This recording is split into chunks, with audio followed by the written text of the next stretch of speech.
সুপ্রিয় শিক্ষার্থী, আশা করি তোমরা সবাই ভালো আছো, যে যেখানে আছো সুস্থ সুন্দর আছো। আজকে রাজশাহী কলেজের একাদশের অনলাইন ক্লাসে তোমাদের যে যেখানে আছো সেখানে আমি শুভেচ্ছা এবং স্বাগত জানাই। আমরা রাজশাহী কলেজের যেগুলো স্টুডেন্ট আছে সেগুলোকে, এবং রাজশাহী কলেজের বাইরে যারা আমার এই আজকে অনলাইন ক্লাস দেখছো তাদেরকে স্বাগত জানাই, শুভেচ্ছা জানাই, অভিনন্দন জানাই। এছাড়া যে শিক্ষক এবং অন্যান্য পেশাজীবীরা দেখছেন তাদেরকেও আমি সাধুবাদ জানাই এবং অভিনন্দন এবং আমন্ত্রণ জানাই আজকে এই ক্লাসে। আজকে আমার অনলাইন ক্লাসের অষ্টম ক্লাস। আমরা ছিলাম ব্যবসায়ী সংগঠনের ব্যবসায়ী পরিচিতি ক্লাসের দ্বিতীয় চ্যাপ্টারে। আমরা আজকে বাংলাদেশের ব্যবসায় পরিবেশের উন্নয়নের সমস্যা এবং সমাধানের বিষয় নিয়ে আমরা আজকে আলোচনা করব। আজকে এই ক্লাসের সঙ্গে আমি আছি অন্যান্য দিনের মতো সুশান্ত রায়চৌধুরী, সহকারী অধ্যাপক, ব্যবস্থাপনা বিভাগ, রাজশাহী কলেজ, রাজশাহী। প্রিয় শিক্ষার্থী, আবার তোমাদের জন্য একটা নোটিফিকেশন দিই। তোমরা ইতিমধ্যে যারা জিমেল নাম্বারটা পাঠিয়েছো তারা অলরেডি জিমেলটা চেক করে দেখবে, তারা একটা মেসেজ পেয়েছো সেখানে কানেক্ট হওয়ার জন্যে। এই কানেক্টটা হলে আমরা পরীক্ষাটা নিতে পারবো তোমাদের। আর আরেকটা বিষয় বলি, যারা এখনো অনেকেই আছো যারা এখনো এই তোমাদের জিমেল নাম্বারটা আমাকে জানাওনি, তারা আমার যে এখানে মেল নাম্বার আছে, এই যে ইমেল নাম্বার আছে, এই ইমেল নাম্বারে তোমাদের জিমেল নাম্বারগুলো পাঠিয়ে দেবে। দিলেগা আমি পরীক্ষাটা শুরু করতে পারবো। অনেকেই জিজ্ঞেস করেছো কবে আমরা পরীক্ষা শুরু করব। এইটা তোমাদের নাম্বার না দেওয়া পর্যন্ত আমি পরীক্ষাটা শুরু করতে পারছি না। এই জন্যে তোমরা অবশ্যই খুব দ্রুত যারা পাঠাওনি জিমেল নাম্বার, তারা জিমেল নাম্বারগুলো পাঠাবে। তাহলে আসি আমরা আজকে আমাদের আলোচ্য সূচিতে কি কি আছে বিষয়, সেগুলো এক ঝলকে আমরা দেখে নিই। প্রিয় শিক্ষার্থী, আমাদের আজকে আলোচনার বিষয়বস্তুতে যে কয়টি বিষয় আছে সে কয়টি আমরা একটু এক পলকে দেখে নিই। শিখন ফল কি আছে, সাধারণ পরিবেশের উপাদান, এগুলো আমরা আলোচনা করেছি প্রথম ক্লাসে পরিবেশের। তারপরে আবার একটু রিভিউ করব। বাংলাদেশে ব্যবসায় পরিবেশ এর উপাদানগুলো আমরা দেখব, এবং মূলত আমরা দেখব মূল বিষয়বস্তু বাংলাদেশে ব্যবসায় পরিবেশের উন্নয়নের ক্ষেত্রে সমস্যাগুলো কি কি আছে সেগুলো আমরা চিহ্নিত করার চেষ্টা করব, এবং সেই সমস্যাগুলো সমাধানের আমরা মূল গাইডলাইন কি হতে পারে, দিকনির্দেশনা কি হতে পারে, কি কি স্টেপ নেওয়া যেতে পারে, সেই বিষয়গুলো আমরা নিয়ে আজকে আলোচনা করব। তাহলে প্রিয় শিক্ষার্থী, আমরা এতক্ষণ দেখলাম যে আমাদের আজকে আলোচ্য সূচিতে কি কি আছে। আমরা চলো যাই আমরা মূল আলোচনায়। প্রিয় শিক্ষার্থী, এক্সটার্নাল এনভায়রনমেন্ট আমরা কি পড়েছিলাম? আমরা ব্যবসায় পরিবেশের আভ্যন্তরীণ পরিবেশ, বাহ্যিক পরিবেশ। বাহ্যিক পরিবেশের দুইটা সাইড আমরা পড়েছিলাম, দেখেছিলাম সকে। সেইটা হলো মাইক্রো এবং ম্যাক্রো। ম্যাক্রো যেটা, সেটাই হলো এক্সটার্নাল। তাহলে এক্সটার্নালের মধ্যে যে ছকগুলো দেখো কি আছে, টেকনোলজি আছে, ইকোনমিক্স আছে, পলিটিক্স আছে, তারপর ডেমোগ্রাফিক আছে, সোশ্যাল, কম্পিটিটর, গ্লোবাল। এইগুলো হলো এক্সটার্নাল পরিবেশের উপাদান। সেই এক্সটার্নাল পরিবেশের যে উপাদানগুলো, সেই উপাদানগুলোকে আমরা বলি ম্যাক্রো, এবং ভিতরে আছে ইন্টারনাল, এনভায়রনমেন্ট, এন্টারপ্রাইজ। এগুলো আমরা দেখাইছি সক করে তোমাদের জাস্ট ধারণার জন্য। এই বিষয়টা আবার আমরা রিভিউ করব। আমরা প্রথম ব্যবসায় পরিবেশের প্রথম ক্লাসে কিন্তু আমরা এই জিনিসটা শিখেছিলাম। তো এইটা আবার আমরা দেখব একটু দ্রুততার সাথে বা একটু হালকাভাবে দেখব। আমরা আসি ব্যবসায় সাধারণ পরিবেশের উপাদান। ব্যবসায় সাধারণ পরিবেশের উপাদান যেগুলো, সেগুলো হলো এক্সটার্নাল বা ম্যাক্রো উপাদান।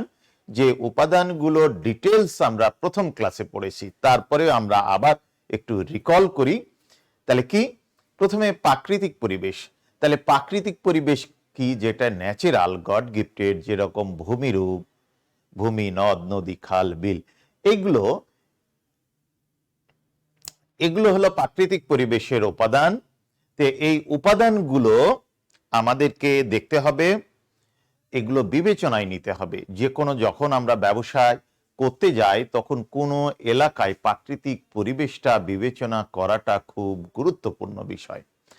এখন ব্যাপারটা হলো যে ধরো তুমি মাছের চাষ করছো বা মাছ ধরছো, সেইটা হলো নদী বা সমুদ্রে যেখানে পাওয়া যায়, যেখানে পুকুর আছে, সেগুলোতে যতটা সহজ হবে। এখন সৌদি আরবে যেখানে তোমার হলো মরুভূমি, সেখানে তুমি পুকুর খনন বা সেখানে মাছের চাষ করাটা কিন্তু অত সহজ নয়, বা কৃষি পণ্য উৎপাদন করা অত সহজ নয়। যেখানে ল্যান্ড সুবিধার, যেখানে ল্যান্ডের উৎপাদন শক্তি বেশি, যেখানে সহজে উদ্ভিদ উদ্ভিদ উৎপন্ন হয়, জন্মগ্রহণ করে বা বেড়ে ওঠে, সেখানে অনেকটা সহজ কৃষিভিত্তিক শিল্প। তাহলে মূল কথা হলো প্রাকৃতিক পরিবেশের উপাদানগুলো আমরা বিবেচনায় নিব। অর্থনৈতিক পরিবেশের উপাদানগুলোর মধ্যে আমাদের ফিসক্যাল পলিসি ছিল, তারপরে মুদ্রাস্ফীতি, কর নীতি, রাজস্ব নীতি, এই বিষয়গুলো বিবেচনায় নিতে হয়। না নিলে ব্যবসাটা করাটা খুব ঝুঁকিপূর্ণ হয়ে যায়। কারণ একটা দেশের অর্থনৈতিক পরিবেশের ওপর বিজনেসটা অনেকটাই নির্ভর করে। এই জন্যে অর্থনৈতিক পরিবেশের উপাদানগুলো ভালোভাবে সেগুলো বিবেচনায় নিতে হয়। সামাজিক সাংস্কৃতিক পরিবেশ, যে কোনো দেশেই বিজনেস করতে গেলে সামাজিক সাংস্কৃতিক পরিবেশের বিষয়গুলো বিবেচনা করতে হয়। প্রিয় শিক্ষার্থী, একটি উদাহরণ দিই। দেখবে আমাদের দেশে যখন ক্রিকেট খেলা হয় বা কোনো উৎসব আসে, ঈদ আসে, তখন দেখো সফট ড্রিঙ্কস যেগুলো কোকা-কোলা, পেপসি, তারা বাংলাদেশের মতো করে বাংলাদেশের কন্টেন্টে তারা অ্যাডগুলো করে। কিন্তু পেপসি এবং কোকা-কোলা এরা আমাদের দেশের কোম্পানি নয়, কিন্তু তারা আমাদের দেশের কালচারের সাথে, এবং তারা দেখবে যে 16ই ডিসেম্বরে অ্যাড দেয়। বিদেশে অনেক কোম্পানি থাকে বাংলাদেশে, যেগুলো বাংলাদেশের কালচারের সাথে মিক্সিং করে তারা অ্যাড দেয় বা কিছু দেয়, মানে প্রচারণা চালায়। যেরকম গ্রামীণ ফোনও টেলিনর মানে বিদেশি কোম্পানি, বাংলাদেশের অল্প শেয়ার আছে গ্রামীণ ব্যাংকের। তা এই গ্রামীণ ফোন এই কোম্পানিও যখন দেখবে যে মাঝে মাঝে বিভিন্ন অ্যাডগুলো দেয়, সে অ্যাডগুলো প্রচারণা বা বাংলাদেশের কৃষ্টি কালচারের সাথে মিল রেখে তারা করে। তার মানে ব্যাপারটা হলো এই পরিবেশের সাথে মিল রেখে ব্যবসা করতে হয়। আরেকটি উদাহরণ তোমাদেরকে আমি বলি, সেই উদাহরণটা কেমন? ম্যাকডোনাল্ড কোম্পানির নাম শুনেছ। এই ম্যাকডোনাল্ড কোম্পানিটা কি? ম্যাকডোনাল্ড কোম্পানি হলো ফাস্টফুড, বার্গার, স্যান্ডউইচ তৈরি করে। বিদেশে ম্যাকডোনাল্ড কোম্পানিটা কি করছিল? এরা বিভিন্ন পশুর মিট দিয়ে এই বার্গার চিপস করছিল। এই ম্যাকডোনাল্ড কোম্পানি যখন ইন্ডিয়াতে প্রথম ঢোকে, পশ্চিম ভারতে, তখন তারা এই বিজনেসটা লস করছিল, ফল করছিল। তারা তখন কারণ খুঁজতে লাগলো, কেন বিদেশে ওয়েস্টার্ন কান্ট্রিতে ম্যাকডোনাল্ড কোম্পানিটা খুব পপুলার এবং ফাস্ট ফুড অনেক বিক্রি হয়, তাদের প্রফিট মার্জিনটা অনেক বেশি, কিন্তু ইন্ডিয়াতে এসে যখন প্রথমে লস করছিল, তখন তারা এই কারণ অনুসন্ধান করতে যেয়ে দেখে পশ্চিম ভারতের লোকেরা অধিকাংশ নিরামিষভোজী, তারা মিট খায় না, মাংস খায় না। তখন করলো কি, এই ম্যাকডোনাল্ড কোম্পানি তারা এই চেঞ্জ নিয়ে আসলো সামাজিক কৃষ্টি কালচারের উপর ভিত্তি করে। তারা তখন এই বার্গার, চিপস, ফাস্টফুড গুলো ভেজিটেবল করা শুরু করলো, মিট ছাড়া। তখন তারা অ্যাড দেওয়া শুরু করলো, আমাদের বার্গার চিপসে মিট নাই, ভেজিটেরিয়ানরা খেতে পারবে, যারা ভেজিটেবল ভোজি, নিরামিষ ভোজি, তারা খেতে পারবে। এইটা স্ট্র্যাটেজি নিয়ে আসার পর, এই অ্যাডিং আনার পর দেখা গেল ইন্ডিয়াতেও ম্যাকডোনাল্ড কোম্পানি যথেষ্ট পপুলার এবং তারা বিজনেস রান করছে, ভালো প্রফিট করছে। তাহলে প্রিয় শিক্ষার্থী, দেশের সামাজিক সাংস্কৃতিক বিষয়ের উপর ভিত্তি করে কিন্তু বিজনেসটা বিবেচনা করতে হয়। রাজনৈতিক পরিবেশ, যে কোনো দেশের রাজনৈতিক পরিবেশের ওপর নির্ভর করে। দেশে যদি হরতাল, দুই থেকে আমি প্রথম দিকেই বলেছি যে হরতাল, রাজনৈতিক দলীয় মনোভাব, এগুলো কিন্তু ব্যবসা পরিবেশের উপর প্রভাব বিস্তার করে। কোনো দলের মনোভাব, দলের নীতি, আদর্শ, এইগুলো, কারণ দলগুলোই সরকার চালায়, সরকারে আসে, এবং সরকারি যে ব্যবস্থাগুলো, সে ব্যবস্থাগুলো রাজনৈতিক দৃষ্টিভঙ্গি এবং রাজনৈতিক দর্শন, মনোভাব, তাদের ফরেন পলিসি, এগুলোর ওপরও কিন্তু মানে ব্যবসা পরিবেশ নির্ভর করে। কারিগরি পরিবেশের উপাদান, কারিগরি পরিবেশের উপাদান গুলো কিরকম? কারিগরি পরিবেশ বলতে তার টেকনোলজি, বিদেশ থেকে টেকনোলজি আমদানি রপ্তানি এগুলো করা যাবে কিনা, তার টেকনিশিয়ান পাওয়া যাবে কিনা, তা পরিচালনা করা যাবে কিনা, এরকম অনেকগুলো বিষয় আসে যেগুলো আমরা প্রথম ক্লাসে কিন্তু বলেছি। প্রিয় শিক্ষার্থী, আমি আবার রিভিউ করছি। তোমরা প্রথম ক্লাস ব্যবসা পরিবেশের প্রথম ক্লাসে এই পয়েন্টের ডিটেলস ভেঙে ভেঙে কিন্তু আমি বলেছি। আইনগত পরিবেশের উপাদান, আইনগত পরিবেশে বলতে বিজনেস আইন, কমার্শিয়াল আইন, বিক্রয় আইন, এক্সপোর্ট ইম্পোর্ট আইন, এই ধরনের অনেক ধরনের বিজনেস রিলেটেড আইন আছে, ট্যাক্স আইন, ঠিক আছে, ভ্যাট আইন, এই ধরনের অনেকগুলো আইন আছে যে আইনগুলো বিবেচনায় নিতে হয় বিজনেস করতে গেলে। তো প্রিয় শিক্ষার্থী, এইগুলো ব্যবসায় পরিবেশের উপাদানগুলো বিজনেসকে প্রভাবিত করে। আন্তর্জাতিক উপাদান, আন্তর্জাতিক উপাদানগুলো আসে এক দেশ থেকে আর এক দেশের সাথে যে যোগাযোগ, কূটনীতিক সম্পর্ক এবং তাছাড়া হলো এক্সপোর্ট ইম্পোর্ট যে সম্পর্ক, বাণিজ্য সম্পর্ক, সেগুলো নির্ভর করে। এবং জোট, ইদানিং জোটের একটা প্রভাব প্রতিপত্তি, কে কোন ব্লকে জোটের অন্তর্ভুক্ত, সেই জোটের দ্বারাও ব্যবসা পরিবেশ প্রভাবিত হয়। বিভিন্ন জিও পলিটিক্স আছে ওয়ার্ল্ডে, বিভিন্ন দেশ, বড় বড় দেশ, বিভিন্ন দেশগুলো জিও পলিটিক্স আছে যেগুলো দ্বারা নির্ভর করে। যেরকম একটা উদাহরণ বলি, জাপানের সাথে এখন চীনের সম্পর্ক একটু টানাপোড়ন। এই জন্য চীনে যে প্ল্যান্টগুলো ছিল সে প্ল্যান্টগুলো, বিনিয়োগগুলো তারা তুলে নিয়ে এসে ভারত এবং বাংলাদেশে করতে চাচ্ছে।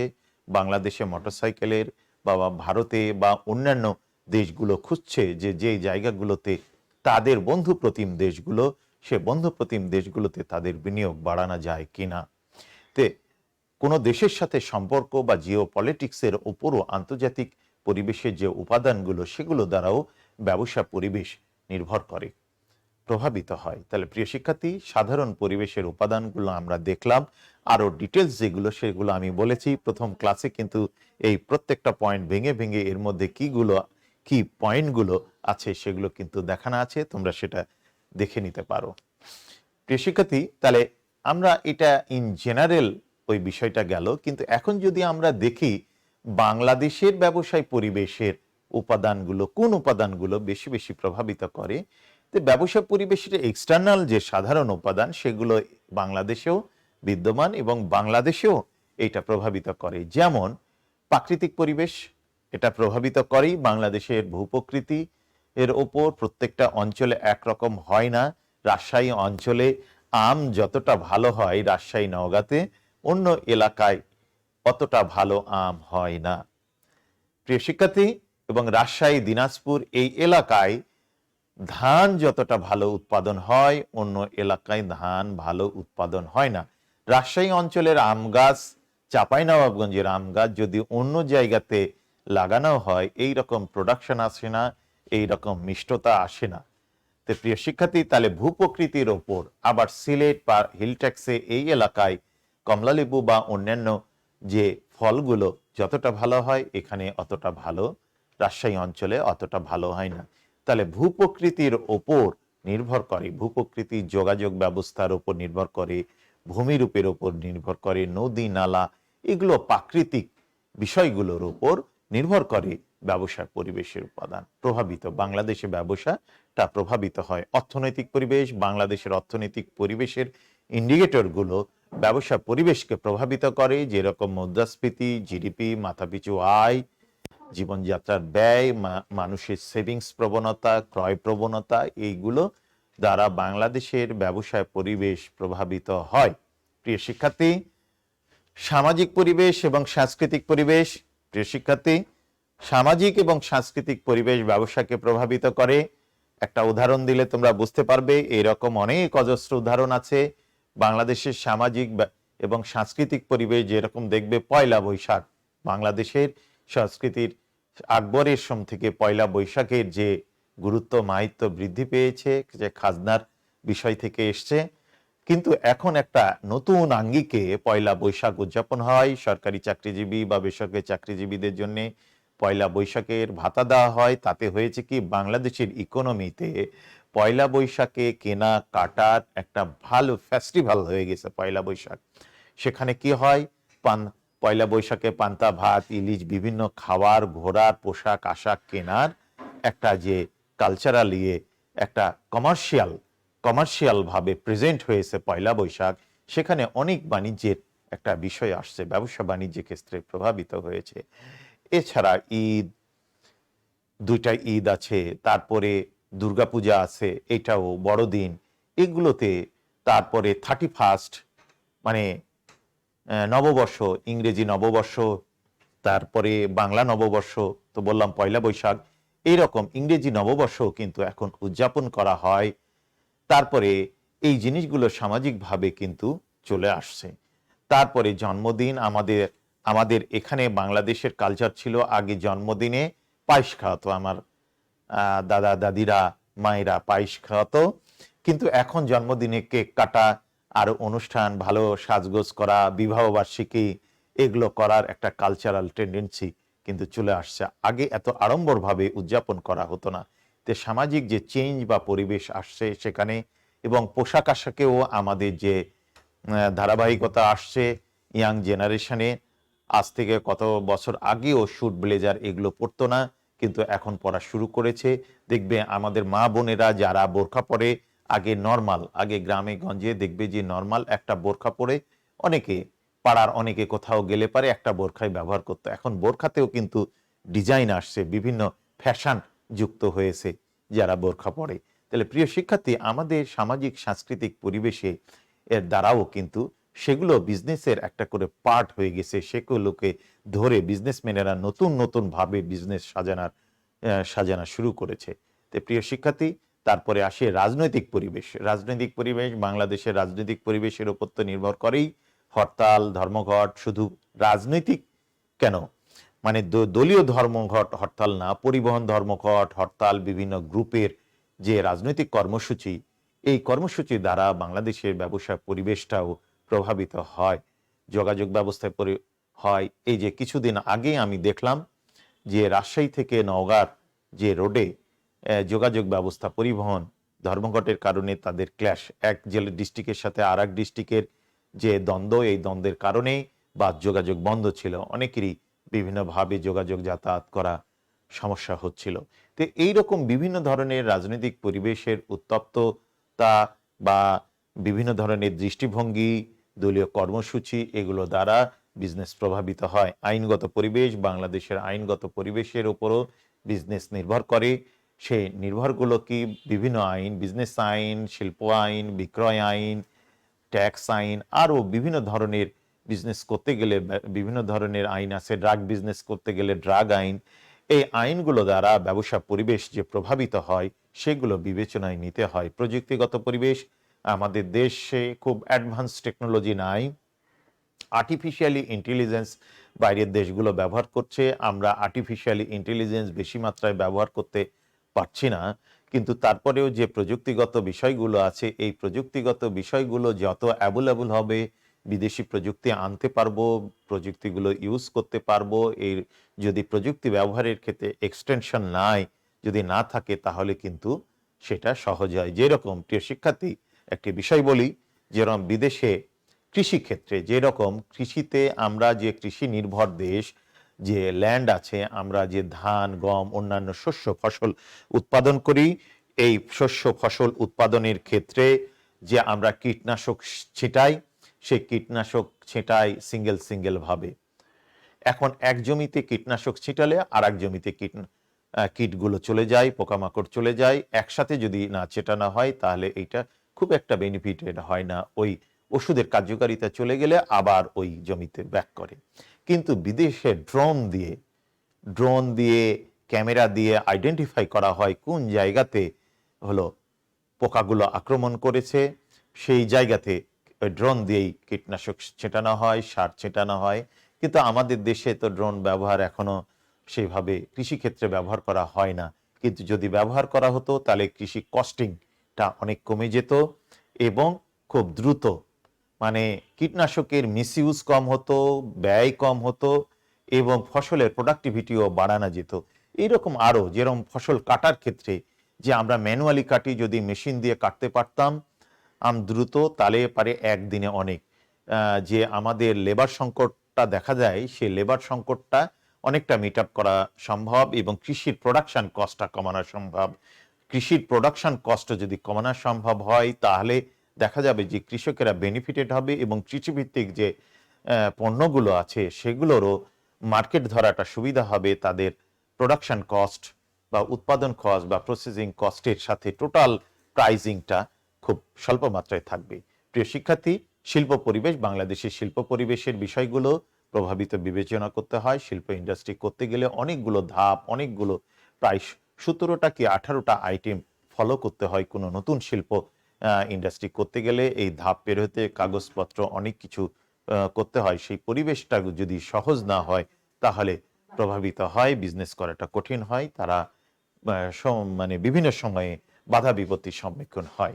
প্রিয় শিক্ষার্থী, তাহলে আমরা দেখলাম ব্যবসায়, বাংলাদেশে ব্যবসায় পরিবেশগুলো কি, আমরা যে সাধারণ পরিবেশগুলো ছিল অন্যান্য সময় সেইগুলোই আমাদের এখানে সে পয়েন্টগুলোই ছিল।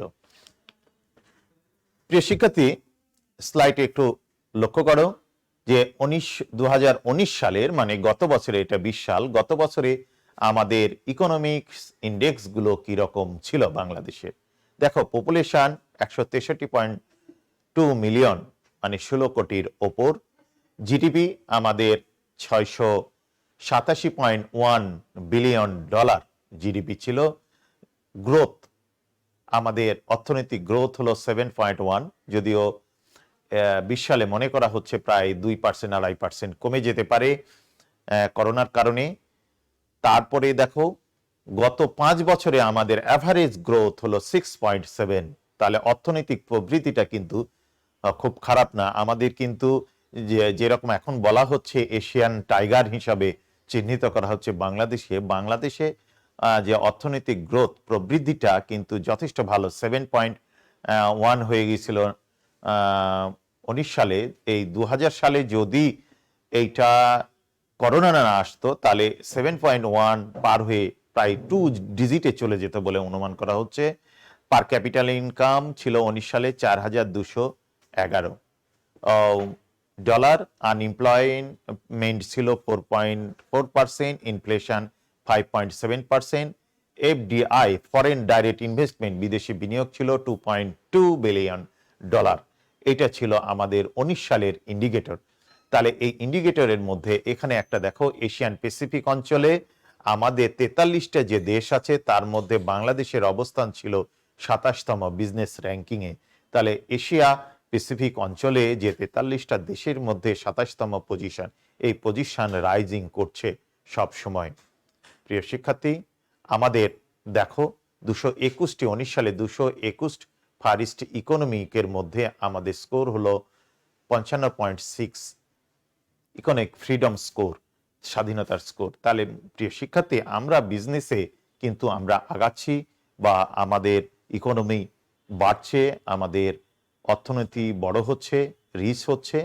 তাহলে এইটা আমাদের ইন্ডিকেটর। এখন আমরা যাব, এই ইন্ডিকেটর দেখানোর মূল বিষয়বস্তু হলো আমরা এখন যাব বাংলাদেশের অর্থনীতিতে, বাংলাদেশের বিজনেসের ক্ষেত্রে সমস্যাগুলো কি।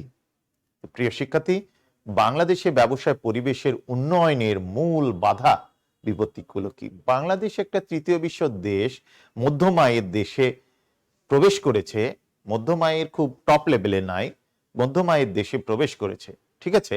এখন ওভার পপুলেশন দেশ, আমাদের ডিমান্ড অনেক, কর্মসংস্থানের অভাব আছে, অনেক কিছু প্রবলেম আছে। সেই প্রবলেমগুলো ব্যবসায়ের কার্যক্রমকে প্রভাবিত করে, হ্যাম্পার করছে। সে আমরা দেখব যে কোন বিষয়গুলো মূলত প্রভাবিত করছে। 1 নম্বর, রাজনৈতিক অস্থিতিশীলতা।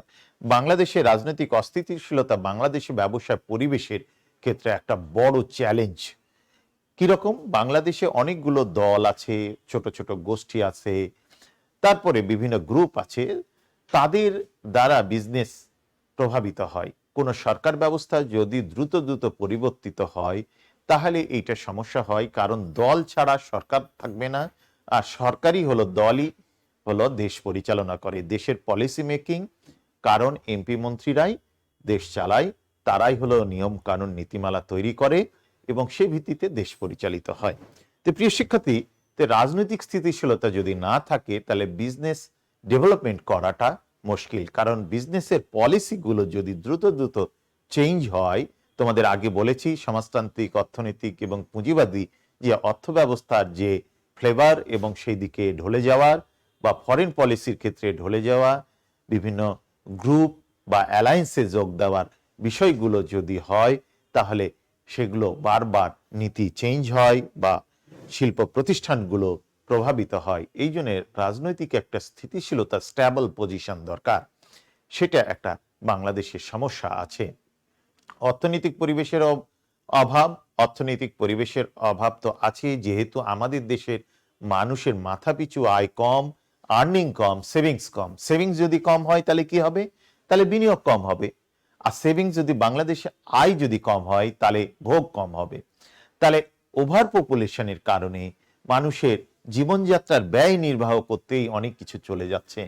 যেরকম সরকার ব্যবস্থায় করছে কি, বিভিন্ন ত্রাণ, বিভিন্ন তারপরে যেগুলো ভিজিএফ কার্ড বা বিভিন্ন ভাতাগুলো দিতেই সরকারের অনেক ব্যয় হয়, সোশ্যাল সোশ্যাল ডেভেলপমেন্টের জন্য যে ব্যয়গুলো হয়। তাহলে অন্য খাতে, যে প্রোডাক্টিভ খাতে কিন্তু বিনিয়োগ করাটা অনেক কঠিন হয়ে যায়। তো বাংলাদেশের অর্থনৈতিক পরিবেশের যে চ্যালেঞ্জগুলো, বাধাগুলো আছে, সেগুলো একটা বড় সমস্যা। কৃষির ওপর অতিরিক্ত নির্ভরশীলতা, বাংলাদেশের অর্থনীতিটা কৃষির ওপর, কৃষি থেকে আস্তে আস্তে এখন বিজনেসের ওপর নির্ভরশীলতা, শিল্পের ওপর বাড়ছে, কিন্তু কৃষির উপর নির্ভরশীলতা কমেনি, কারণ আমাদের খাদ্য সংস্থানের জন্য কৃষির উপর নির্ভর করতেই হয়, যেহেতু ল্যান্ড আছে আমাদের।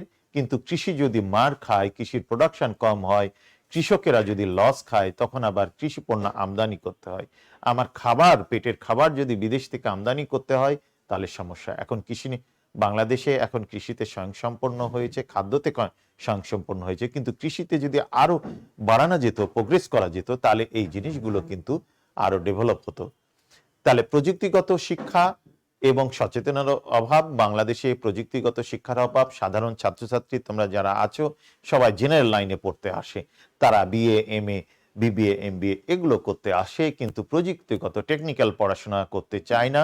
টেকনিক্যাল পড়াশোনা ছাড়া শিল্প কলকারখানায় জেনারেল লাইনের পড়া দিয়ে কিন্তু খুব একটা কাজ হয় না, কারণ যন্ত্রপাতি পরিচালনা করা, প্রোডাকশনে যাওয়াটা খুব কঠিন হয়ে যায়। এর জন্য সচেতনতাও একটা বড় দায়ী। সচেতন হলে যদি টেকনিক্যাল সাইডে পড়াশোনাটা ডেভেলপ এবং মানসম্মত করা যায়, তাহলে এই জিনিসগুলো কিন্তু হতো। তো এই জিনিসগুলো কিন্তু নাই।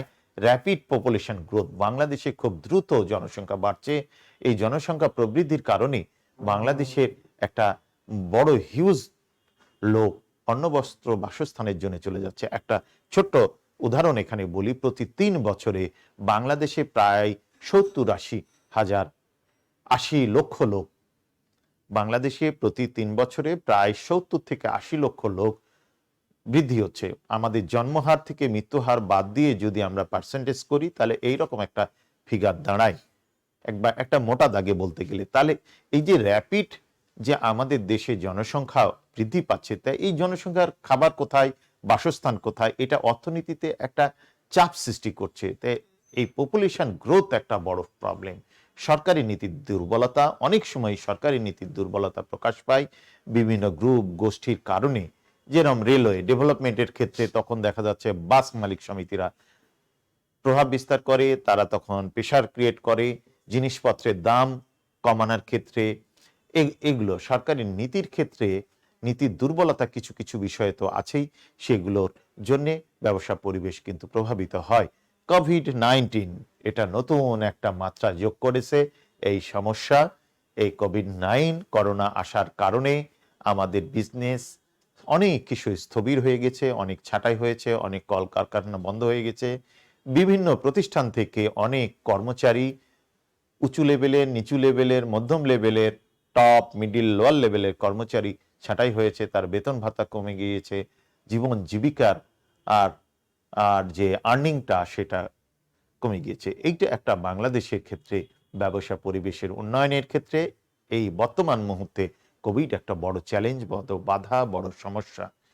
আর সর্বোপরি ল্যাক অফ প্রপার প্ল্যানিং, সর্বোপরি সুষ্ঠু পরিকল্পনার একটা অভাব তো আছেই। যে কোনো ব্যবসা করতে গেলে ব্যবসার ইন্টারনাল বিজনেসম্যানদেরও পরিকল্পনার অভাব এবং টোটাল প্যাকেজিং একটা পরিকল্পনার টোটাল ডাটাবেজ নাই। আমি বারবার বলি যে আমরা কোথাও বিজনেস করতে গেলে ব্যবসা ডেভেলপমেন্টে করতে গেলে কোথায় কতটুকু আছে তা আমরা জিআইএস এর মাধ্যমে জিওগ্রাফিক্যাল ইনফরমেশন সিস্টেমের মাধ্যমে আমাদের এমআইএস নাই। এমআইএস মানে ম্যানেজমেন্ট ইনফরমেশন সিস্টেম, তার মানে আমাদের ডাটাবেস কোন এলাকায় কোন ধরনের প্রতিষ্ঠান কতটুকু আছে, কি ধরনের বিজনেস করে, তাদের ভলিউম কেমন, টার্নওভার কেমন, আমরা ন্যাশনাল কোনো ডাটাবেস নাই। বিজনেসের চেম্বার অফ কমার্স বলি আর অন্যান্য যে এফবিসিসিআই যে বিজনেস রিলেটেড যে সংস্থাগুলো আছে বা বাণিজ্য মন্ত্রণালয়, শিল্প মন্ত্রণালয়ের টোটাল প্যাকেজিং ডাটাবেজ নাই বিভিন্ন অঞ্চল ভিত্তিক বা টোটাল দেশ ভিত্তিক কোথায় কোন ধরনের কি ক্যাটাগরির বিজনেস কি রকম আছে, তাদের ভলিউম কেমন, তাদের টার্নওভার কেমন, এই ধরনের ডাটা পাওয়ার সুযোগ নাই। এই জন্য প্রপার প্ল্যানিং দরকার, টোটাল একটা ডাটাবেজ দেশে দরকার। তো সেটা হলো বিজনেসের প্ল্যানিং করার ক্ষেত্রে যারা আধুনিক শিক্ষিত হয়ে বিজনেস করতে আসছে, যারা টেকনিক্যাল সাইড অ্যানালাইসিস করতে পারবে, তারা কিন্তু এই ডাটাবেস দিয়ে কিন্তু বলা সম্ভব এখানে এই ধরনের বিজনেস রান করতে পারবে কি পারবে না। কিন্তু এটা না থাকার জন্য, তথ্যের ঘাটতির জন্য এটা সম্ভব হয় না। আর তাছাড়াও ইন্টারনাল প্ল্যানিং বিজনেস করতে হবে, করে গেলাম, লেগে গেলাম, অনেক কিছু জ্ঞান, অনেক কিছু টেকনিক্যাল সাইড না বুঝেই চলতে গেলাম। তাহলে প্রিয় শিক্ষার্থী, আমরা ব্যবসা পরিবেশের উন্নয়নের সমস্যাগুলো দেখলাম। তাহলে আমরা আসি, দেখো এখানে ব্যবসা পরিবেশের উন্নয়নের সমস্যায় একটা ইউটিউবের আমরা একটা ভিডিও দেখাবো। আল জাজিরা টিভির একটা রিপোর্ট রিসেন্ট, সেই রিপোর্টটা তোমরা দেখো, তারপরে আমরা বলবো যে আমরা যে আলোচনাগুলো করলাম তার মধ্যে অনেকগুলো মিল খাবে। 3 number, In Bangladesh, more than 4.1 million people are employed making clothes, mostly women. But because of the coronavirus pandemic, many now fear they could lose their jobs. Fatima Khatun is a divorcee with 2 family members who depends on her income, and she's worried. If the factory closes, it'll be very hard for me to manage things. I take care of the rent, my son's education, and mother's treatment. Our appeal to the government is that they should come up with some sort of solution for us in such a situation. The finance minister says Bangladesh could lose 1.1% of its GDP during the outbreak. In the industrial area of Dhaka, you can sense anxiety and alarm. The streets are empty and many of the factories have closed their doors, uncertain as to what is to come next. Industry leaders say the situation could worsen. Out of the 4,200, only 880 factories have so far reported losses of $2.94 billion. So you can well imagine the impact. We'll be stuck with the goods. There will be no payment. We have no certainty, no assurance from any buyer that they're going to be taking it. And also, all our liability for our fabric and accessory, everything's piling up as well. So the immediate impact is basically the workers' lives. The garment manufacturers and exporters have urged its members to consider shutting their factories to limit the spread of the coronavirus. But those who plan to make personal protective gear to fight the pandemic can remain open, ensuring workers stay safe. We feel that as long as they are in the factory, they are safe. Our factories are maintaining safety in all aspects. Before entering, everyone has to go through all hygienic procedures of hand washing, etc. Economists and business experts say the government must allocate funds to help those who become jobless, especially if they are on low incomes. Prime Minister Sheikh Hasina has announced plans for a stimulus package of $589 million for the industry to overcome the fallout. But for those who live from one paycheck to another, that seems to offer little immediate relief. Let's speak to Tanvir Chowdhury, who joins me now from Dhaka. And of course, that story has slightly developed since you filed it, because we believe that some businesses do want to open up. And I suppose needs must if families have to be fed. Indeed, but unfortunately, now the industry leaders are saying that the actual hit could be as high as $6 billion if this continues. Now, The country has been blocked down since about a week now, and it's been extended till April 9th. And what we know that the Prime Minister has put a plan for a stimulus package of $589 million. Now that may be coming, later, but right now a lot of these workers are living paycheck to paycheck, and probably 1 million plus worker will lose job. What the industry and the government is saying is that you can stay open if you have order, otherwise you should shut it down. There are a handful of industries that are actually still maintaining the factories open because they're making masks and protective gears, handing them out free to the healthcare workers and the poor segment of the society. But it's probably going to prolong here in Bangladesh, and the extended holiday, what the government is saying, rather than a blockade, has been enforced by the army and the police. The streets are empty. Most of the businesses are closed, only except for the essential services. So, of course, that actually gives us an idea of the capital. Bangladesh, obviously, is a country of millions. How is the message getting across from government officials across the country about the pandemic and how important it is to stay safe? Well, there have been a lot of public service messages, including through media, as well as government health workers, the military, the police. Now, you have to realize this is a country of 160 million people, one of the most densely populated country in the world. And out of that, only 1,600 people have been tested so far, which is dismally low. Critics and media are saying that the actual figure could be much higher. Enough test hasn't been done. Only tests been done on those who came from abroad in last 35 or 40 days. That's about 400,000 people came from abroad. 10 million Bangladeshis live abroad, 4 million in the slums, and now you have the largest refugee camp in the world. Rohingyas are living in a very congested, densely place in Cox's Bazar. Those are ticking time bombs. And if the media's report is correct that at least 40 plus people died within 9 days with all the asymptomatic symptoms of coronavirus, and the respiratory illness went up 14%, which is quite high compared to last year. These are bad signs, and it is spreading to community level, despite all the awareness for people living in the congested slums and poorer areas don't have the luxury of social distancing. I mean, the hygienics are not the best. I mean, they use public toilet, very few running water facilities. So it's overall a ticking time bomb, and the government needs to face the reality and start doing more testing. There used to be one centralized testing place. Now there is at least 10 of them. Just within last few days, the government allocated 10 more testing facilities. So things are looking quite dismal, and major challenge ahead for the government and the country as a whole. Tanvir Chowdhury in Dhaka, thanks very much. প্রিয় শিক্ষার্থী, তাহলে এতক্ষণ আমরা Al Jazeera টেলিভিশনের একটা corona ভাইরাসের কারণে বাংলাদেশের গার্মেন্টস সেক্টরে যে প্রভাব পড়েছে বিজনেসের ক্ষেত্রে সেটা আমরা দেখছিলাম।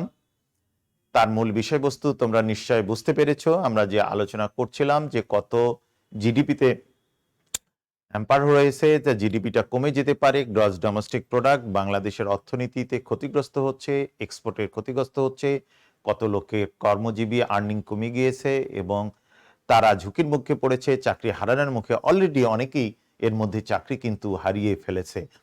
তো যাই হোক, এইটা হলো করোনা ভাইরাসের কারণে, এছাড়া অন্যান্য প্রবলেমগুলো তো আছেই। প্রিয় শিক্ষার্থী, এখন আমরা দেখব বাংলাদেশে ব্যবসা পরিবেশের উন্নয়নে সমস্যার সমাধান কি করে এই সমস্যার সমাধানগুলো করা যেতে পারে।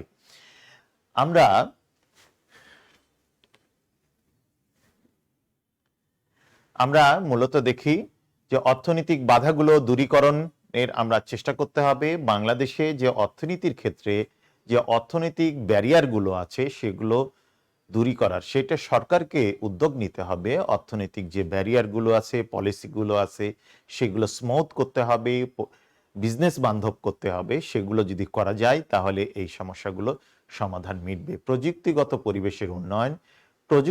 পরিবেশের উন্নয়ন করতে হবে। সেক্ষেত্রে বাংলাদেশে ইন্টারনাল যে রিসার্চ বাড়াতে হবে, গবেষণা বাড়াতে হবে, নিজস্ব প্রযুক্তি ডেভেলপমেন্ট করতে হবে এবং উন্নত প্রযুক্তিগুলো বাইরে থেকে আমদানি করতে হবে। সে প্রযুক্তি ব্যবহারের সক্ষমতা বাড়াতে হবে। যদি এটা করা যায় তাহলে এই বিজনেস পরিবেশের উন্নয়ন সম্ভব। রাজনৈতিক সদিচ্ছা প্রতিষ্ঠা, বাংলাদেশে যে রাজনৈতিক দলগুলো আছে, বিভিন্ন গোষ্ঠীগুলো আছে, বিভিন্ন গ্রুপগুলো আছে, তাদের বিজনেসের ডেভেলপমেন্টের জন্যে তাদের সদিচ্ছাটা খুব জরুরি। তারা যদি আন্তরিক হয় বিজনেস ডেভেলপমেন্টের ক্ষেত্রে, তাহলে এই বাংলাদেশের ব্যবসা পরিবেশের উন্নয়ন করা সম্ভব। আধুনিক চাষবাসের প্রতি গুরুত্ব আরোপ, বাংলাদেশে আধুনিক চাষবাস কৃষি ব্যবস্থার ডেভেলপমেন্ট করতে হবে, আধুনিকায়ন করতে হবে। সেক্ষেত্রে আমি বললাম ড্রোনের মাধ্যমে যদি কীটনাশক, সার, বীজ ছেটানো যায় তাহলে অনেক লেবার কস্ট হবে। যদি মেশিনের মাধ্যমে যদি ধান কাটার ব্যবস্থা করা হয়, মাড়াই করা হয়, এখন অলরেডি শুরু হয়েছে অনেক জায়গাতে। এইটা অনেক কৃষকই এত বেশি দামের মেশিন কিনতে পারে না। সরকারিভাবে বা বিভিন্ন সমিতির মাধ্যমে যদি এই জিনিসগুলো দেওয়া হয়, কৃষি কোঅপারেটিভ করে তার মাধ্যমে যদি অংশীদারির ভিত্তিতে যদি দেওয়া হয়, বা সরকার বিভিন্ন সাবসিডি দিচ্ছে এই ধান কাটার মেশিনগুলোর ওপর, সেগুলো যদি ব্যবহার করা হয়, আধুনিকায়ন করা হয় বা প্রসেসিং এর ক্ষেত্রে, তাহলে এইটা কিন্তু আমাদের ব্যবসা পরিবেশটা ডেভেলপ হবে। ক্যাপিটাল ইনক্রিজ, মূলধন ছাড়া কোনো কিছু হয় না। ক্যাপিটাল ইনক্রিজের মানে সঞ্চয়ের প্রবণতা বাড়াতে হবে, মানুষের ওয়েস্ট মানে অযথা টাকা পয়সা খরচ না করে খারাপ কাজে, এবং ক্যাপিটাল ইনক্রিজের বিষয়গুলো বাড়াতে হবে। ফুল ইউটিলাইজ অফ ন্যাচারাল রিসোর্স, আমাদের যে রিসোর্সগুলো আছে ন্যাচারাল রিসোর্স, শুধু কৃষি ল্যান্ড না, আরও অনেক যে ন্যাচারাল রিসোর্সগুলো আছে, গ্যাস, কয়লা বা আমরা প্রাকৃতিক সম্পদ যেটা বলি, সেটা যা আছে সেটা যদি ফুল ইউটিলাইজ করতে পারি তাহলে বিজনেসের ডেভেলপমেন্ট হবে, শিল্প ইন্ডাস্ট্রির ডেভেলপমেন্ট হবে। পপুলেশন কন্ট্রোল করার একটা বিষয় আছে, কারণ জনসংখ্যা নিয়ন্ত্রণ করতে না পারলে ওভার পপুলেশন হলে একটা প্রবলেম সৃষ্টি হবে। ওভার পপুলেশনের কারণে দেশে আনরেস্ট তৈরি হয়, সামাজিক অস্থিরতা তৈরি হয়, বেকারত্ব বাড়ে এবং বিভিন্ন অসামাজিক কার্যকলাপ বৃদ্ধি পায়। তাহলে এই পপুলেশন কন্ট্রোল কিন্তু করা খুব জরুরি, এই দিকে নজর দিতে হবে। স্পিড এডুকেশন, খুব দ্রুত শিক্ষা ব্যবস্থার ডেভেলপমেন্ট এবং সংস্কার দরকার আমাদের দেশে। যে আমি একটা কথা বলি, আমাদের দেশে শিল্প ইন্ডাস্ট্রির খুব বেশি প্রয়োজনের চেয়ে আমাদের শিক্ষা ব্যবস্থার আধুনিকায়ন এবং কোয়ালিটি এডুকেশন দরকার। আমরা মানুষ রপ্তানি করি, কর্মী রপ্তানি করি, আমরা কি লেবার রপ্তানি করি। আমরা যদি ট্যালেন্ট, বড় এক্সিকিউটিভ, বড় ডাক্তার এবং ইঞ্জিনিয়ার এক্সিকিউটিভ আমরা যদি রপ্তানি করতে পারি, বাইরে পাঠাতে পারি, তাহলে আমাদের ফরেন রেমিটেন্স আরও বাড়বে। তাহলে এডুকেশনটা যদি ভালো মানের করা না যায়, বিজনেস পড়াশোনা করে এসে সে স্টুডেন্ট বিজনেস করতে পারে না, তার মানে তার পড়াশোনায় ল্যাকিংস আছে। বিবিএ এমবিএ পাশ করে এসে যদি বিজনেস করতে না পারে, বিজনেস ধরতে না পারে, বিজনেসের প্রবলেম ধরতে না পারে, তাহলে এইটা কি কেমন কাজ হলো? তার মানে তার শিক্ষাটা সঠিক হলো না। ডাক্তারি পাশ করে আসে যদি চিকিৎসা করতে ভয় পায়, ইঞ্জিনিয়ারিং করতে এসে ওই কাজটা যদি করতে না পারে, তাহলে তার পড়াশোনার কোনো মূল্য থাকলো না। তার মানে আমাদের শিক্ষা ব্যবস্থার আধুনিকায়ন এবং দ্রুত সংস্করণ করা দরকার, খুব দ্রুত শিক্ষা ব্যবস্থার প্রসার এবং কোয়ালিটি এডুকেশন দরকার, এবং যুগোপযোগী এডুকেশন। এখন আমাদের প্র্যাকটিক্যাল ওরিয়েন্টেড ফিল্ডে যে ধরনের কাজ দরকার, সেই কাজের শিক্ষা প্রসার করতে হবে, তাহলে আমাদের এই জিনিসগুলো ডেভেলপমেন্ট হবে, ব্যবসা পরিবেশ উন্নয়ন হবে। যদি সাউন্ড প্ল্যানিং, সুষ্ঠু পরিকল্পনা দরকার, এবং যে কোনো কাজ করতে গেলে পরিকল্পনা মাফিক অর্থনৈতিক পরিকল্পনাগুলো, প্রযুক্তিগত পরিকল্পনাগুলো এবং বিজনেস প্ল্যানিংগুলো, আইনগুলো বা অন্যান্য সুযোগ সুবিধাগুলো যদি আমরা সঠিকভাবে করতে পারি, তাহলে আমরা এই কাজগুলো ব্যবসা উন্নয়ন করা সম্ভব। সলিউশন অফ আনএমপ্লয়মেন্ট প্রবলেম, যদি আমরা বেকার সমস্যার সমাধান করার চেষ্টা করি বা করতে পারি, তাহলে আমাদের ব্যবসা উন্নয়ন হবে। আমরা দ্রুত নতুন নতুন শিল্প ইন্ডাস্ট্রি বিজনেস ডেভেলপমেন্ট করে আমাদের যে বেকার সমস্যাগুলো আছে, বেকার লোকজন ঘুরে বেড়াচ্ছে, সেগুলোকে যদি আমরা কাজের মাধ্যমে প্রোডাক্টিভিটি কাজের মধ্যে যদি নিয়ে আসি, তাহলে এটা সম্ভব। আমরা সবাই, আমরা যে ছাত্রছাত্রী তোমরা আছো, তোমরা খালি শুটেড বুটেড হয়ে হোয়াইট কালার আমরা কাজ খুঁজি, মানে অফিসে বসে কেরানিগিরি করব, খালি কাগজপত্র লিখবো আর কিছু করব না, ঘুরে বেড়াবো। কিন্তু এইটা না, কোনো প্রোডাকশনের ক্ষেত্রে, শিল্প ইন্ডাস্ট্রির প্রোডাকশনের ক্ষেত্রে আমরা যদি নিয়োজিত হই, তাতে যত এমপ্লয়মেন্ট করা যাবে, আমাদের দেশের প্রোডাক্ট বাড়বে তত সেইটা আমরা আভ্যন্তরীণ ব্যবহার এবং বৈদেশিক বাণিজ্যে ব্যবহার করতে পারবো। তাহলে আনএমপ্লয়মেন্টের প্রবলেম সলভ যত আমরা করতে পারবো তত কিন্তু আমাদের সুবিধা হবে। প্রিয় শিক্ষার্থী, আসো আমরা এখন প্রযুক্তিগত শিক্ষা এবং সচেতনতার অভাব এবং সরকারি নীতির দুর্বলতার বিষয়ে আমরা একটা ভিডিও দেখি। Video number 1। Some textiles look beautiful, but whatever the fabric, creating them requires massive amounts of energy, uses up vast quantities of resources, and often leaves huge volumes of waste. But the way you make textiles and what you do with the pollutants can often have a huge effect on how their production impacts on the environment. Coming up, we travel to Bangladesh's slums to discover just how polluting the textiles industry can be. We ask what different governments are doing to get the industry to clean up its act, and find out why building a £2 million water treatment plant is saving Axminster carpets a fortune. Keeping textile factories running requires vast amounts of energy and resources. In Bangladesh, the industry is dominated by cotton, and turning each ton of cotton into finished fabric uses about 65,000 kilowatt hours of power and takes 250,000 litres of water. It's no surprise that almost 3/4 of the water is used for what are called wet processes, things like washing, bleaching and dyeing. With limited funds available to the government, meeting the water and power needs of Bangladesh's rapidly growing textiles industry is proving a major challenge. Most of Bangladesh's energy is generated by gas and coal-fired power stations, and that means that almost all the electricity used in the factories adds to pollution and CO2 emissions. When it comes to water, Bangladesh might be one of the wettest countries in the world, but a lack of funds means the supply network is dilapidated. Factories often get priority over people, and as the textiles industry uses more and more water, an increasing number of people don't have access to supplies. As the textile industry continues to grow, the situation looks set to get worse. But water and energy use aren't the main reason textile production can impact on the environment.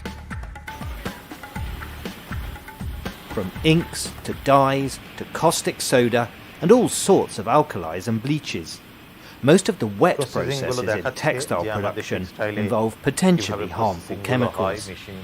The result is that Bangladesh's textiles industries produce around 56 billion litres of contaminated water a year. That's enough to fill 22,500 Olympic-sized swimming pools. And if that water is allowed to leave the factory untreated, it can have a massive effect on the environment. দেখো কেমন নোংরা পরিবেশের অবস্থা, বর্জ্য নিষ্কাশনের মাধ্যমে এটাও পরিবেশকে প্রভাবিত করছে। This river runs through one of the main textile and tannery areas in Dhaka. It's one example of just how bad textiles pollution can get. Untreated waste from dyeing and washing processes flows freely from the factories, and that's not the only thing going straight into this river. যে নদীতে মিশছে, খালে বিলে মিশছে, মিশে পরিবেশ দূষণ করছে।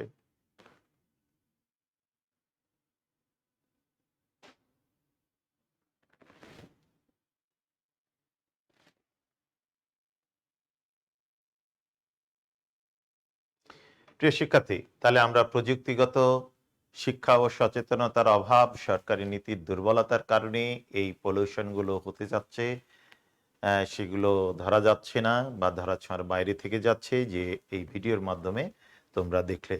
প্রিয় শিক্ষার্থী, আমরা বাংলাদেশি ব্যবসা পরিবেশের উন্নয়নে সমস্যা এবং সমাধানের উপায়ের উপর একটা 71 টিভির একটা রিপোর্ট আমরা আবার দেখব।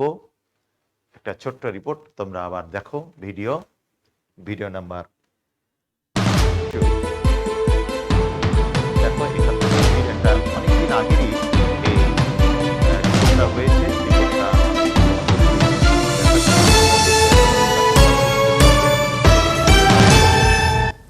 স্বাগত অর্থযোগে। ব্যবসা বাণিজ্যের খবর আর উল্লেখযোগ্য খবরের বিস্তারিত নিয়ে সাথে আছি জুলি আলম।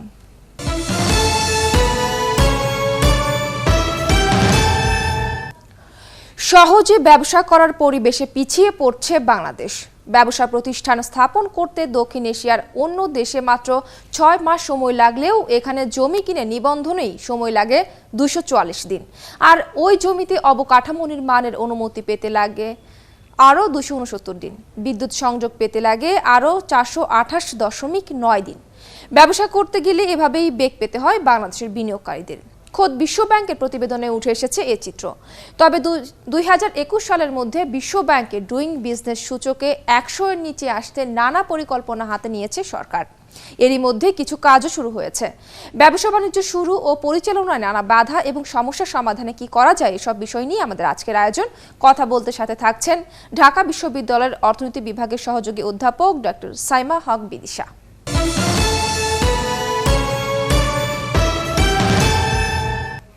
শুরুতেই অর্থনীতির বড় খবরগুলো জেনে নেই। আজ থেকে 5 ঘন্টা সময় বাড়লো আয়কর মেলার। করদাতাদের ভিড় বাড়ায় এ সিদ্ধান্ত জানালো এনবিআর। মেলার চতুর্থ দিনে আদায় 217 কোটি টাকা।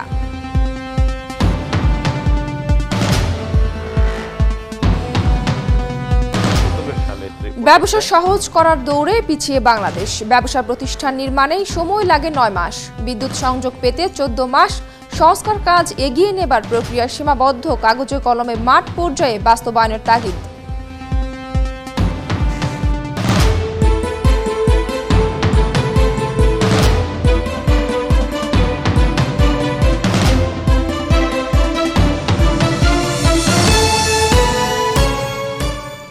বিশ্ব ব্যাংকের ডুইং বিজনেস প্রতিবেদনে এক ধাপ পিছিয়েছে বাংলাদেশ।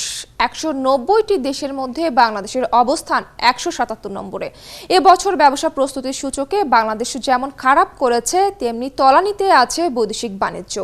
বিশ্লেষকরা বলছেন, জোরে সোরে সংস্কার প্রক্রিয়া এগিয়ে নেবার কথা বলা হলেও বাস্তবায়ন নেই মাঠ পর্যায়ে। কাবেরী মৈত্র জানাচ্ছেন বিস্তারিত।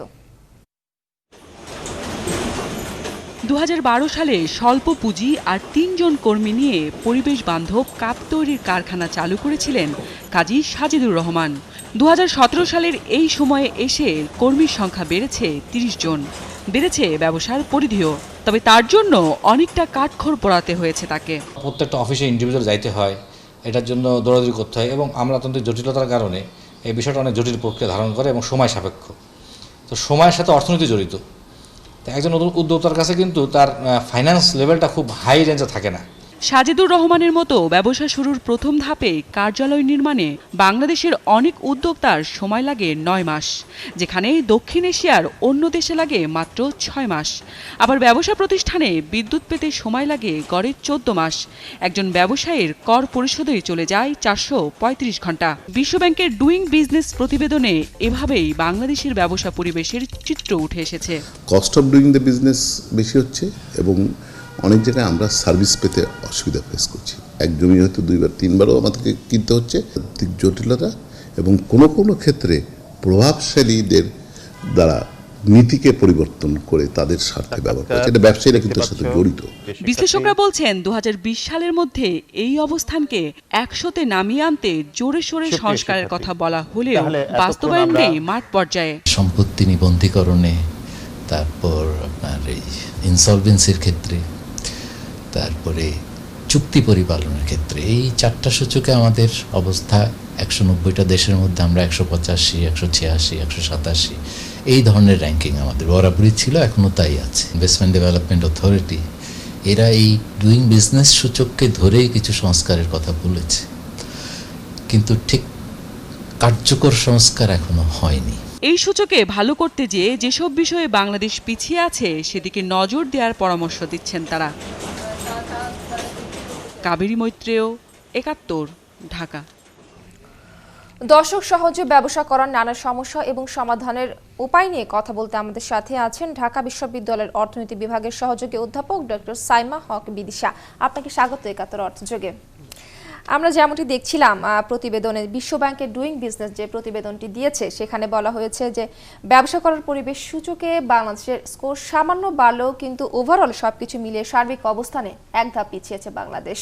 এর কারণ কি বলে আপনি মনে করেন? প্রথম বিষয়টি হচ্ছে যে আমরা যদি দেখি এক ধাপ পেছানো বা এক ধাপ আগানো, তার চাইতে বড় বিষয়টি হচ্ছে আসলে আমরা লক্ষ্যমাত্রা থেকে কত দূর পিছিয়ে আছি বা লক্ষ্যমাত্রা থেকে আমাদের দূরত্ব কতটুকু। তো সেটি যদি আমরা চিন্তা করি তাহলে আমরা যেটা দেখতে পাই সেটা হচ্ছে যে আমাদের লক্ষ্যগুলো কি কি।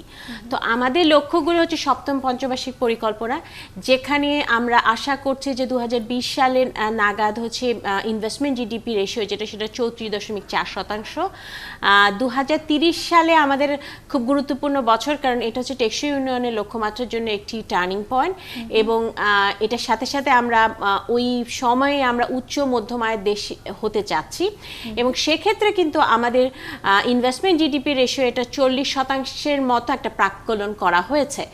বর্তমানে অবস্থাটি হচ্ছে 30% মতো। তার মানে যে গ্যাপটা, যে ডিস্টেন্সটা, সেই ডিস্টেন্সটা কিন্তু অনেক। সুতরাং আমাদের কিন্তু অনেক লম্বা পথ পাড়ি দিতে হবে। প্রিয় শিক্ষার্থী, তাহলে আমরা ব্যবসায় পরিবেশের উন্নয়নের সমস্যা এবং সমাধান নিয়ে কিছু কথাবার্তা আমরা শুনছিলাম। আমরা ঢাকা বিশ্ববিদ্যালয়ের সহযোগী অধ্যাপকের আমরা কিছু কথাবার্তা শুনছিলাম, আমরা আলোচনা করেছি অলরেডি। তারপরেও এই ভিডিওগুলো তোমাদেরকে আমরা একটু দেখালাম কনসেপ্টটা বিল্ড আপ করার জন্যে। প্রিয় শিক্ষার্থী, আমরা একবারে শেষ প্রান্তে চলে আসছি আমরা ব্যবসায় পরিবেশের আলোচনার। এখন আমরা এতদিন ধরে কয়েকটা ক্লাস মিলে যে ব্যবসায় পরিবেশ যে আলোচনা আমরা করলাম, ইন্টারনাল পরিবেশ এবং এক্সটার্নাল পরিবেশ। এক্সটার্নাল পরিবেশের মধ্যে দুই ধরনের ভাগ। এখন এই আভ্যন্তরীণ এবং বাহ্যিক পরিবেশ দ্বারা আমরা কিভাবে কাজ করব বা এটা আসলেই কি কাজে লাগবে। একটা স্লাইড দেখো, এখানে দেখো ইন্টারনাল বিজনেস এনভায়রনমেন্ট যদি আমরা অ্যানালাইসিস করি আর এক্সটার্নাল বাহ্যিক। ইন্টারনাল দ্বারা কি হয়, দ্য স্ট্রেংথ। কোনো বিজনেসে তুমি যদি বিজনেস করতে যাও, সে বিজনেসের তোমার স্ট্রেংথ এবং উইকনেস এই দুটো বোঝা যায় ইন্টারনাল পরিবেশের, মানে আভ্যন্তরীণ অ্যানালাইসিস দ্বারা পরিবেশ দ্বারা তার সামর্থ্য এবং দুর্বলতা এই দুটা। তাহলে আমার দুর্বলতা কেমন এবং আমার সামর্থ্য কোন কোন সাইড, আমার স্ট্রং সাইড আর কোন কোন উইক সাইড। তাহলে উইক সাইডটাকে আমরা স্ট্রং এ রূপান্তর করতে পারি ইন্টারনাল অ্যানালাইসিস দ্বারা। আর এক্সটার্নাল অ্যানালাইসিস, এই এক্সটার্নাল পরিবেশ তো আমার কন্ট্রোলে নাই, ইন্টারনালটা আমার কন্ট্রোলে আছে, আমি কন্ট্রোল করতে পারি। কোনো বিজনেসম্যান তার বিজনেসে কন্ট্রোল করতে পারে, কিন্তু এক্সটার্নাল পরিবেশ সে কন্ট্রোল করতে পারে না। কিন্তু এক্সটার্নাল পরিবেশের কতগুলো অপরচুনিটি আছে এবং থ্রেট আছে। অপরচুনিটির সুযোগ আছে এবং প্রতিবন্ধকতা আছে। অপরচুনিটি, তোমার যদি স্ট্রেংথ বাড়ে তাহলে তুমি অপরচুনিটি গ্রহণ করতে পারবে, আর থ্রেটগুলো মোকাবেলা করা যায় নিজের উইকনেসটা রিকভার করে। উইকনেস যত কমানো যাবে স্ট্রেংথ বাড়বে, আর স্ট্রেংথ বাড়লে অপরচুনিটি গ্রহণ করা যাবে এবং থ্রেট মোকাবেলা করা যাবে। তার মানে ইন্টারনাল এবং এক্সটার্নাল পরিবেশ অ্যানালাইসিস দ্বারা আমার স্ট্রেংথ, উইকনেস, অপরচুনিটি, থ্রেট এইটা মিলে বলা হয় শর্ট সামারি। শর্ট হলো স্ট্রেংথ, উইকনেস এবং অপরচুনিটি, থ্রেট। শর্ট অ্যানালাইসিসের মধ্যে এই চারটা জিনিসই আছে। এই চারটা জিনিসের মূল বিষয় হলো ইন্টারনালের স্ট্রেংথ, উইকনেস এবং অপরচুনিটি, থ্রেট। এবং এই ছাড়া দেখো সামারি যে আমরা কম্পিটিটিভ স্ট্র্যাটেজি গ্রহণ করতে পারি, তারপরে আমাদের উইকনেস, এক্সপোর্ট এবং অ্যাভয়েড থ্রেট। তার মানে আমরা যদি ইন্টারনাল এবং এক্সটার্নাল পরিবেশটা যদি সঠিকভাবে বিশ্লেষণ করতে পারি, আমরা থ্রেটটা অ্যাভয়েড করতে পারি, আমাদের অপরচুনিটি, আমাদের বাধাগুলো, প্রতিবন্ধকতাগুলো দূর করতে সহায়তা করে, এবং এটা আমরা এড়াতে পারি যে না আমরা এই জায়গাতে যাব না, এখানে ঝুঁকি আছে, এই বিজনেসে যাব, এখন যাব না, কখন যাব, প্রোডাকশন কত পরিমাণ করব, এবং অপরচুনিটিগুলো গ্রহণ করতে পারি, এবং আমাদেরও ইন্টারনাল ডেভেলপমেন্টগুলো করা যায়, উইকনেসগুলো কাটানো যায় এবং আমাদের সক্ষমতা বাড়া যায়। প্রিয় শিক্ষার্থী, এই ছিল আমাদের আজকের আলোচনা আমাদের বিজনেস পরিবেশের। আমরা একবারে শেষ প্রান্তে চলে আসছি। তোমাদের যদি কোনো প্রশ্ন থাকে, তোমরা আজকে আর সময় নাই উত্তর দেওয়ার, তোমরা নিচে কমেন্ট বক্সে লিখে দিয়ে দাও। আমি সামনে ক্লাসে আমরা ব্যবসা পরিবেশের প্রশ্ন নিয়ে আমরা আলোচনা করব। আমরা মূলত যে আলোচ্য বিষয় ছিল সিলেবাসে অন্তর্ভুক্ত সেগুলো আমাদের শেষ করলাম আজ। তোমাদেরকে সবাইকে সাধুবাদ, অভিনন্দন জানাই এতক্ষণ ধরে ধৈর্য সহকারে ক্লাস দেখার জন্য। তোমাদেরকে আবারও অভিনন্দন, সাধুবাদ, শুভেচ্ছা জানিয়ে আজকে আমার ক্লাস শেষ করছি। অশেষ ধন্যবাদ।